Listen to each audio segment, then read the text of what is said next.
Welcome to My Accent is No Accident podcast. I am your host, Maritza Perez. We are here today with an entrepreneur that has helped many build their leads. She is your LinkedIn GPS, helping you navigate your way to success. Her name, Laura Barker. And who is Laura? Okay, Laura, I'm going to read your bio to our guest. Laura Barker is an attorney by trade and an entrepreneur by heart. She's an international business owner and consultant with a passion for LinkedIn as to maximize growth opportunities without the need for an ad budget. As a successful entrepreneur and experienced consultant, Laura understands the power of LinkedIn. She has developed a unique system for consistently booking one-on-one meetings with your ideal client using LinkedIn and she offers monthly classes and a range of resources to take your business to the next level. Welcome. It is an honor to have you as a guest on my podcast. It is an honor to be here, Maritza. Thank you for having me. I am very excited to have this interview with you today because I not only personally know you, but I have also been in your class and I love it and it totally works. But before we jump into it, I always ask my guest one question. Laura, what is your accident and why is not an accident? I love the name of your podcast and I love that question. For those who are listening, if you have not figured it out yet, I am from the South. I grew up in Tennessee and I live in Tennessee now. I've moved around a little bit, but really always in the South. So the accent is not by accident, it is by birth for sure. It has absolutely shaped who I am and how I operate in the world, how I relate to people. We were raised to be very polite. Yes, sir. Yes, ma'am. Thank you, please. All of those things. And it has stuck with me. And honestly, I feel like it has served me well in doing what I say is so important on LinkedIn, which is building relationships with people, right? You know, and that was another thing. You are respectful no matter what. No matter what's going on, you are respectful. We would get in the biggest trouble for being disrespectful. I mean, I could have like torn something up in the house, right? That was valuable. As long as I was respectful about it, I'd probably survive it. Don't even think about being disrespectful. Yes. Yes, it is. One of the things is not many people knew about me is that the first time I came here was to Alabama, very close to Tennessee. Okay. And I am very grateful because Alabama, Tennessee, Georgia and New Orleans are the places where family values are still intact or were still intact back then. Hopefully they still now. And respect to the elder, respect to others. It's something that is very similar to my culture. And we blended very well and people were very welcoming. And you probably are going to, I never said this in my show, but you know, when I came here, we moved into a house, we were renting the house and the house was newly built, but we needed to move in because we were already here and they didn't finish yet a part of the house, which was very important, the kitchen. So we didn't have working appliances and a couple of things. So we were able to move, but the kitchen was not working. So the neighbors, I was with my parents and the neighbors were very nice. And they brought us enough dinner to last the next day, to last us for supper. Actually, it was not dinner, it's supper. Right. That's right. to last enough for lunch the next day. And they brought us coffee in the morning, and they took turns, and that was beautiful. And I hope that they still do that. You know what they do? It's long time. This has been a long time ago, so I say they still do. I think they still would though. You know, my mother got sick, and I happened also to be sick at the time, and we were living together and both going through chemo. Well, if you have ever met anybody or known anybody going through that, people, they don't have the energy to like fix a meal. That's like, they don't even want to eat, right? So, and I say this, we both worked for law firms. So I was a lawyer and she was paralegal. And our two different law firms got together and took turns, literally, bringing meals to our house, to the front porch, every single day for 2 months. Oh my goodness. From the secretaries to the partners to the whoever, there was a meal on our front. There was a cooler. They brought a cooler. They set it, so we didn't even have to get up and get the door. And I'll tell you what, if you guys know anybody sick in your world, right, take them a meal. They will know they need it or that they want it, but I promise you, that is the best gift you can give someone. The joy that it fills them with, for one, is huge, and then it fills their bodies, you know, with the nutrition that they need. And the love we felt from that is unparalleled. It is beautiful, yes. Bringing the meal for the family, if they have a family, it is the best thing. And helping, even if they just had a baby. Yeah. Oh yeah. That helps the family so much, because that family now doesn't have to worry about working. And then one other thing that they brought was made sure that we had paper plates and cups and everything. It was so nice. And we actually were like, what? And I come from a big city in Colombia. So we're like, what are they doing? Maybe they are poisoning us. Isn't that funny? Yeah. It was beautiful. And then little by little I learned that if you move to a new place, to a new neighborhood, you go around with a something, with it's not called a something, it's a treat treat A or treat.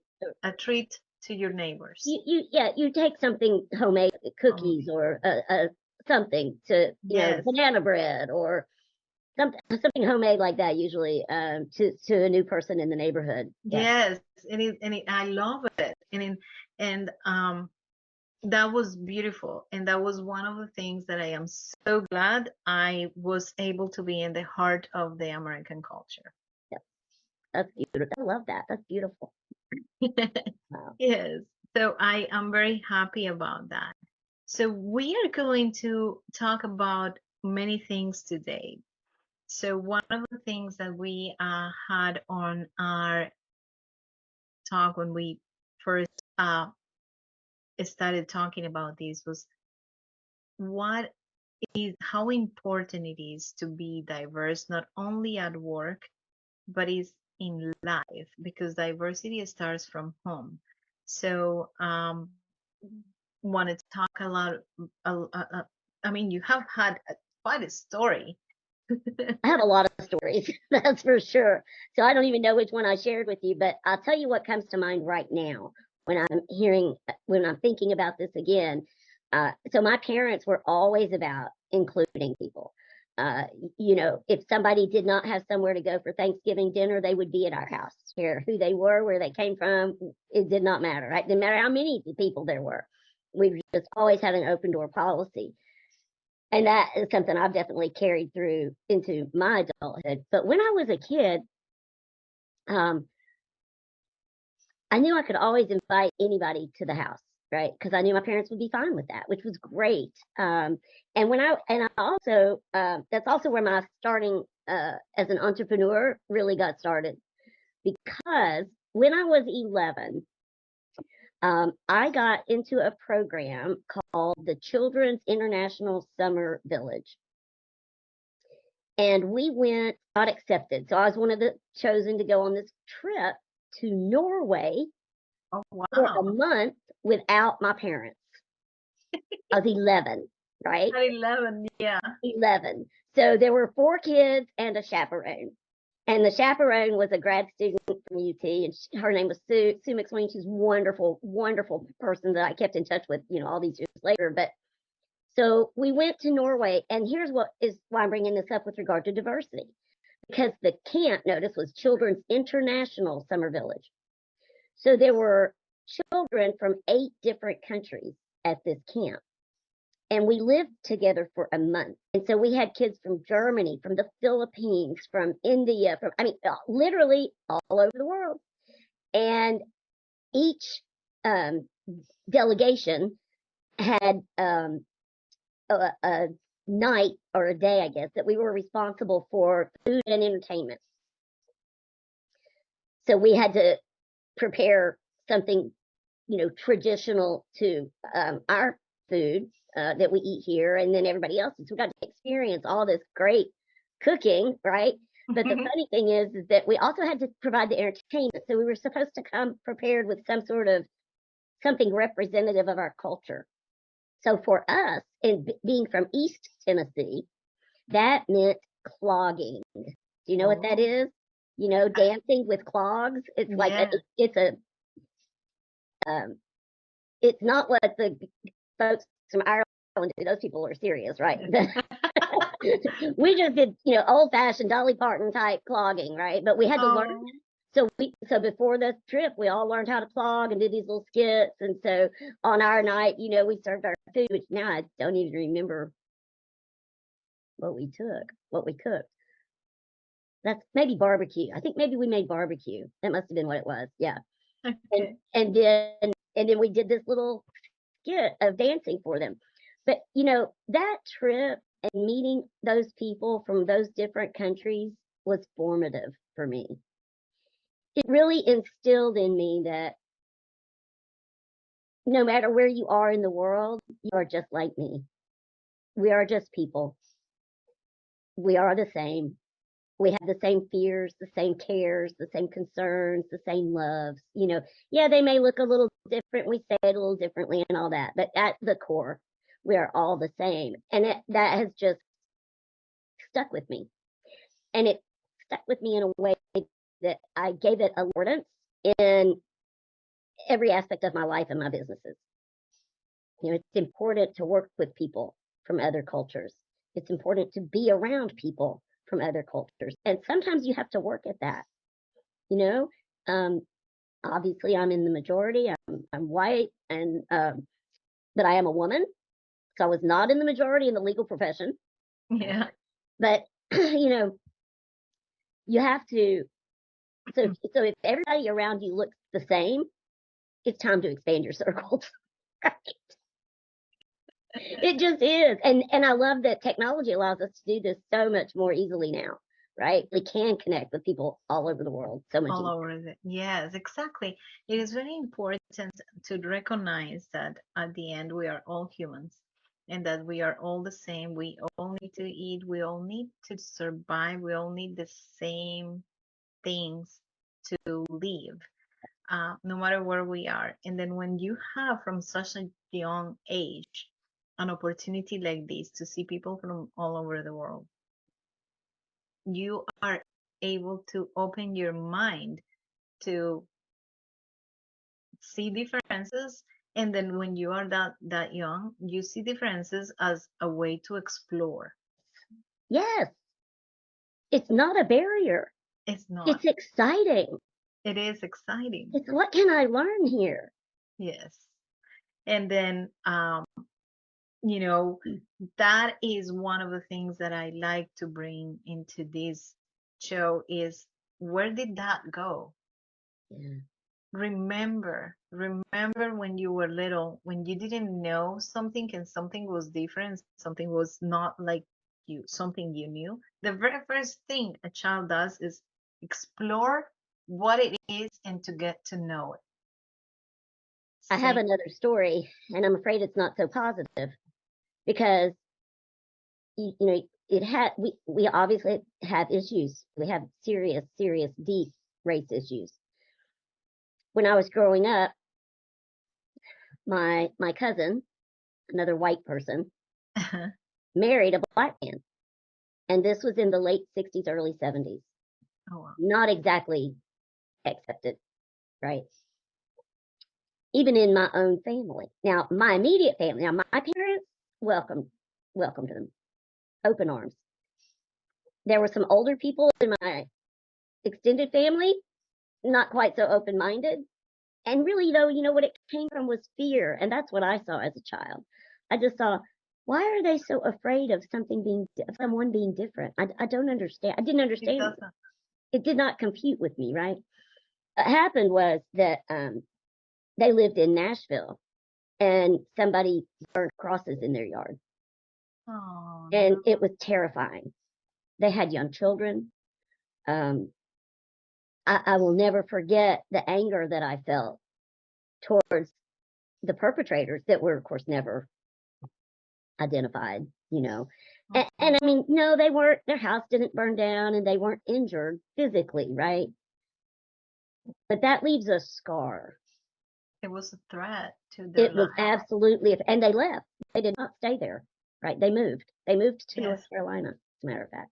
Not, I don't know that that was any better. Anyway, they did move, and it didn't happen again. So I don't know, but but the way my parents handled it, right, is also what informed me that not only do we welcome them into our home, we do not tolerate intolerance. That's the one thing I was taught Oh, that we don't tolerate is intolerance. So I was taught to speak up. If I saw somebody being discriminated against, I would be the one who would say, that is no way to talk to somebody, and stand up for that person who maybe didn't feel like they could. That comes from seeing both sides of that inclusive attitude. excellent. That probably it started your trade of becoming an advocate and now an attorney by For sure. trade. For sure. That is beautiful, and you know that is the same way I say to people. I was never taught to discriminate or hate anyone because they were different, or to no, was Yeah. never even mentioned to me. They're different. Don't go with them. No, never, ever, ever. Not in my household No, either. now if there were bad kids and everything, they never told me not to hang out with them. They always told me you don't do that. But they never told me not to welcome anybody. That's interesting. My parents made that same distinction of behavior versus the person. Yes. We may not like their behavior. We do not condone it. We do not want you to do that. Pay attention. Look at the consequences, right? But we always love the person. Mm-hmm. And we are always respectful. And respectful. Respect everybody. Talk to everybody like they are your like talk to every neighbor like if they are part of your family. Absolutely. Maybe even better because sometimes we don't treat so well. But no, but it is that embrace them. It is embrace. Embrace everybody. Exactly. Welcome everybody. And then we have lost that. I'm worried for our country. I'm worried and it's not really only the country, it's the whole world. It is the world. You're right. That's a good point. It is not just I think we open up a kind of worms that it was a little teeny open and worms were coming out and now it exploded and then it's like, oh my goodness, what is going on? It's like trying to put the toothpaste back in the tube. You can't do it, right? So now we have to clean it up. Exactly. It has to be cleaned up. Exactly. Yeah. And then now, what do you think with your attorney, with you as an attorney, what do you think that needs to be done? And especially, it has to come from home. And I always say, bring diversity comes from home and you teach it with love so that the adult can become a diverse person at work with empathy. Yeah. You don't have to accept to like be in love with absolutely everybody. Right. Agree with everybody, Yeah. but loving them means to accept who they are. That's right. People are who they are. And you know what is fascinating to me is, and I've seen it in my life over and over, and I'm sure you have too. People have they expect folks to react to them in a certain way. And if somebody is a negative person, and so they are used to interpreting things from somebody as negative, that maybe the person was not trying to be negative, right? But for some reason, they took it that way. If somebody is reacting to you negatively, or to me, what I have found is that if I surprise them with by being kind, it totally disarms them, and we have a chance at real communication. So that even if somebody throws a verbal barb at me, if I can say something kind in return or not take the bait, our relationship has a chance of really flowering. And that is beautiful, Laura. And it's true. Yeah. Like, because not only do we start from home, but also outside in the schools and even in small companies, solopreneurs, we we can be diverse. And then this is something that you can talk about how how do we contribute as a solopreneur to diversity. There are so many ways. There are so many ways. First of all, we can talk about who is our target audience, right? And are we being broad enough to appeal in a diverse way? Or are our services limiting us, right, to a certain culture or demographic? And maybe that's okay. I'm not saying that that's bad. It's just be aware of it, right? The other thing though too is yeah, we're solopreneurs, but we hire people, right? Yes. We hire people. And so who are you hiring, and are you paying attention? That's really what's so important. And then another way is being active in our schools, right? So our schools cannot become segregated again. I know. And to allow that is to deprive our entire culture of the beauty of this country and who we are. I grew up Yes. at a school where they actually did bring kids from another area of town to my school. So we had a very diverse high school that I went to. Kids from all different ethnicities. I was not the majority. I was not the minority. It was just a good mix, And we all came out of that, of course, with tremendous respect for all these different races and cultures, and from For Jewish each to other. Buddhist, Yes. right? But when you allow, through whatever, through taxation and division of neighborhoods, the way cities are drawn up. I mean, all so many factors, right? So we've got to get involved in government and say, how are we making sure that we are together and getting exposure in different ways? Exactly. And it's like we don't have to agree. No. We don't have to do the same things, Mm-mm. but we just have to be along, get along. You know what's lost? I'll tell you what I feel is lost is the art of conversation. Oh, yes. You know, for a long time in my life, I could hold an opinion very different from a lot of my colleagues, especially in the law. I was far more liberal than most of my friends, right? Let me assure you. But you know what? That was okay. Like, we didn't get mad at each other. We didn't villainize each other. We didn't say, well, you're a bad person, or what, you're an idiot, or you're this, or you're that. Oh, None yeah. of that. It was, Yes. oh, really? Now tell me why you think that.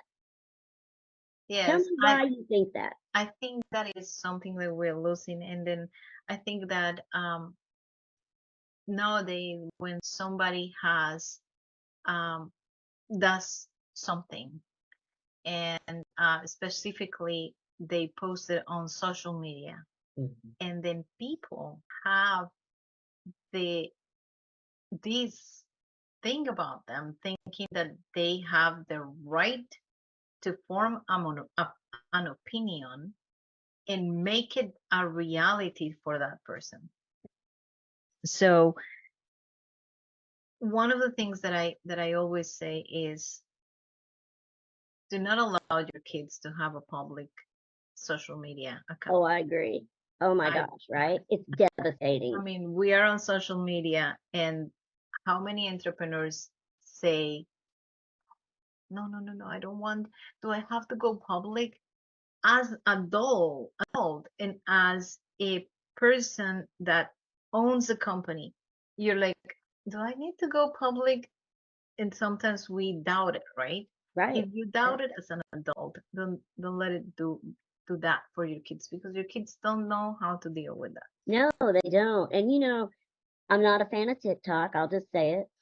And not because they might be owned by a foreign country. I just don't like the platform. It's not me. I'm not the right generation or whatever. But but here's what I learned something about it that was really frightening, because we have to think about our young women and our young girls.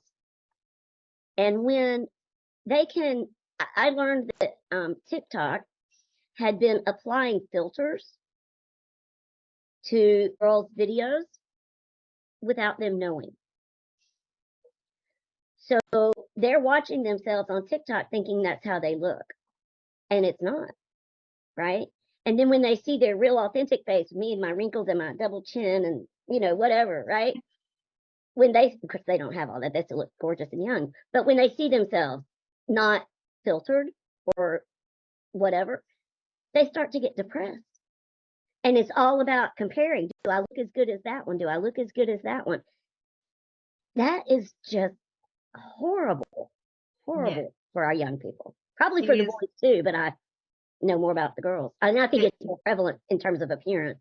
yes, I think that women are more prone to it, because we naturally are more towards the beauty and the not not so much beauty, but to the No? aesthetics. Yes, yes. We're more prompt, we are more towards aesthetics. And then also, the one of the things that another thing that I have to talk about is, in this aspect about social media, is when you see somebody, is the consent. I'm going to talk about the consent. When you Okay. see somebody doing something wrong, no, you don't have the right to video this person and put it out there to your 50,000 followers, because you're damaging a family. You're not only damaging that person, and probably that person just is not that bad after all. It's just not, I'm going to go back to another thing that my parents taught me, and I'm going to guess yours did too, because it comes down to respect. If you wouldn't say it in front of the person when they're there, you don't say it. And it comes down to don't gossip ever. Just don't. Don't Don't just, talk about people. If you're not no, willing to say it in their presence, don't say it. exactly. So these Behind their social media, they right? are hiding behind the It's social so media. easy to type something up negative, to say something ugly. And then those algorithms reward that, right? And recycle it and recycle it. And we have got to get some regulation in there. I'm sorry. And with Exactly. AI, don't even get me started. And then, but for those people that are triggered by this, you just know that every state has regulations and laws against publicly putting somebody out there like this. So make sure that you read the laws and regulations about social media and videotaping others without consent. Absolutely. Absolutely. It is so important to respect people's privacy. Yes. And Like, our privacy rights, just kind of from a legal position here, have been being chipped away at for decades now, so that we have fewer and fewer. And I don't want to get too political here, but I will just say that when you're talking about a right to privacy, you got to think about what all that encompasses, right? That encompasses your health, Do I have a right to private health records today? Not so much. Not so much. Not Yes. so much. No, because they have them on a cloud. They have them on the cloud, and not only that, the government has backed off from saying you can't do that, and instead is leaning more towards we get to know everything, whether you want us to or not. Not only that, we will use it against you if we need to. So the whole privacy issue is something that is so important, and I'm so glad you bring it up. It comes up with consent. I mean, it all comes down to consent when you're being videoed or not, right? And going to be used, and can it be used publicly, and who gets to say so, right? Yes. And that goes from anything from video content to written content to our medical records, to our tax records, to any of those records that we may have thought were private, our school records. Exactly. It's very important not to fall into things that can harm somebody. You can do many things, but be careful on the harm that you can cause. Yeah. And if you do it because you want to harm somebody, look for help, professional help, because it's something that you might need to talk about that is not right. That is a great point, Maritza. And mental health in this country is a huge problem. I mean, I don't think anybody would deny that. And there aren't enough resources to help the people who need it, especially since the pandemic. Exactly. So many of our young people are suicidal, or at least, and are also a huge, bigger number of them are seriously depressed. Many. And there's not enough psychiatrists, psychologists, child advocates out there to meet that need. It breaks my heart. Yes, and the pandemic brought a lot of that. And just to think about the elementary school kids were not so bad because they are still mommy and daddy, but middle school and high school kids that had to lock themselves for 2 years because of a medical condition and they couldn't go Right. until it was clear that they could go back to school. They lost those years. Yeah. Those years are lost. They lost their most special times Mhm. where they build the social influences and the friendships with others. Their social fiber, how they learn to interact. To interact when they learn, especially high schoolers. High school is a tough time for everybody, but it is a core. You learn core values on how to defend yourself and how to be resilient. And yes, resilient. Yes. And if you were not there, it's very difficult to treat that.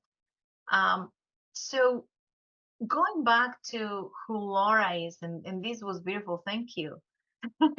Going back to who Laura is, I love your classes, but I would like you to please tell an audience, how do you help them? Oh, thank you for this opportunity. So I am an entrepreneur at heart. So I don't practice law anymore. And what I do is help businesses grow. Literally nothing brings me more joy than working with a solopreneur or small business owner and helping them to understand that once they can navigate LinkedIn, they never have to worry about where their next client's coming from. I had the pleasure of working with business owners who have gone from, who've started an online business, so no clients, like zero, right? And not known the first thing about really digital marketing or what to do or where to start. And I've been able to watch them grow to, having one an example is an accountant. She went from no clients to now she's got over 20 monthly recurring accounting clients. Oh, wow.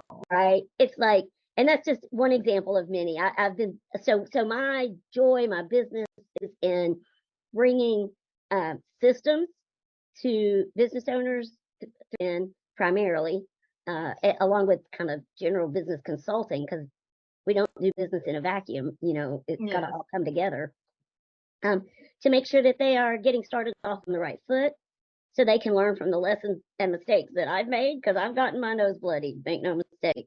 And nobody else, you don't need to get it bloodied for the same reason anyway. At least let me help you avoid the ones I've made.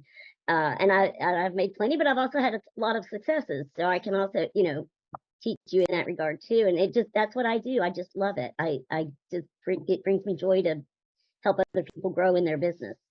Yes. And then you have built a system on how to help in leads in LinkedIn. And Yes. I would like you to talk about how they can join that class, because that you teach them how to do those Yeah. things themselves. Yeah, absolutely. So I have a website, barkerbusinesssolutions.com, pretty easy to remember. And on the website, I have several ways that I support people. What is happening now in my business is what it's called the LinkedIn GPS cohort.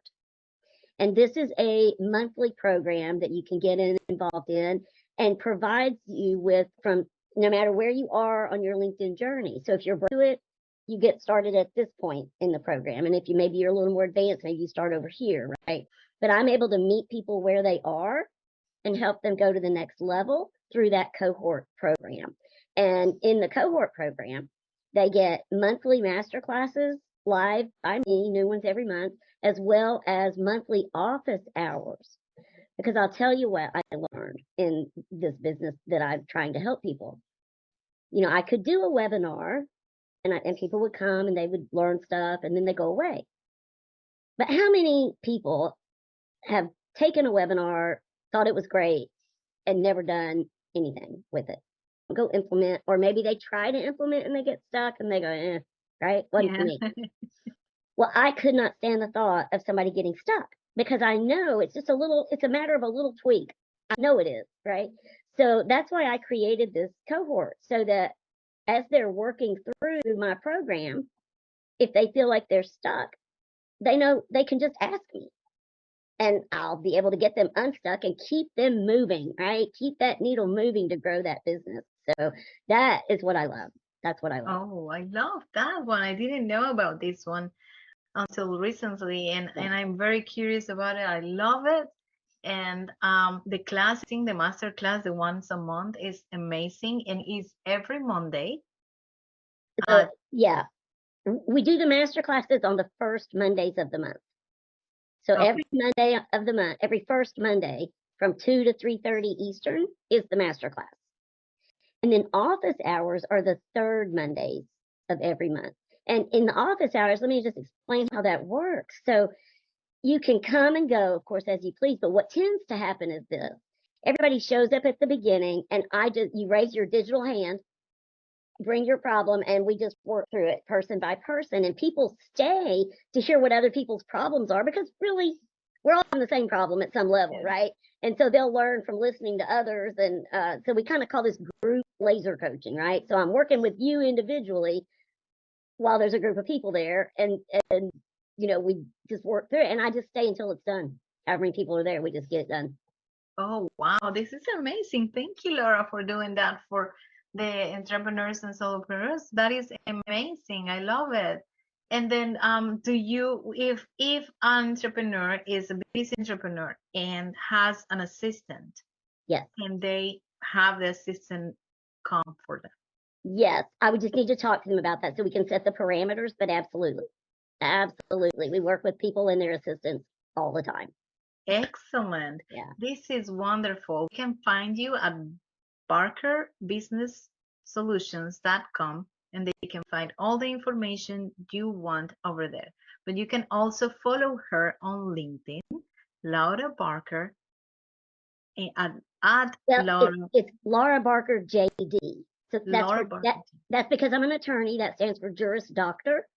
So if you're looking for, there may be a lot of Laura Barkers on LinkedIn, right? So, but it's Laura Barker JD with a little horse, because I love horses. Yeah, I love the horse, yes. Yeah. So it's And me when you see the horse on it. Yeah. exactly. And subscribe to the newsletter. You Yes. will you will get all these amazing tips that she has every week and post it there. And if you do not have LinkedIn, but you have Facebook, she's also there. And we have a page for her, Barker Business Solutions. Yeah. Barker, I'm sorry. That's Barker okay. Business Solutions. I didn't even want to correct you, but I was like, oh, I better because people are listening. Yes, I'm sorry. Barker okay. Business Solution. I don't know what came up on me. No worries. No worries. Yeah. Barker Business Solutions is the page on Facebook, and then you will find there also that information. Yes. And just Laura Barker on Facebook. Yes. Again, you might see a horse through the page. It's yes. Laura, anything else that you would like to add for our audience? I guess just as a parting thought, guys, let's just embrace each other. Let's not exclude, let's include. It's so important to remember that we need to give grace to others. We all make mistakes. Yes. So let's just look past them and move forward. Yeah, that's beautiful. Thank you so much, Laura. And thank you for being here with us. Thank you for having me. This has been a blast. Yes, it was amazing. I learned a new story about you, which is excellent. I learned some about you. Also, very good, very cool. Yes. So, and to my audience, my final thought, as always, remember you are in this world because you were loved, no matter the circumstances that brought you in, to love and to be loved. See you soon. Bye. Hi, it's Maritza here. If you like this episode of My Accent is No Accident podcast and would like to listen more like this, subscribe wherever you're listening to it or watching it. Leave us a nice review and share with your friends, family, and network. Thanks for listening.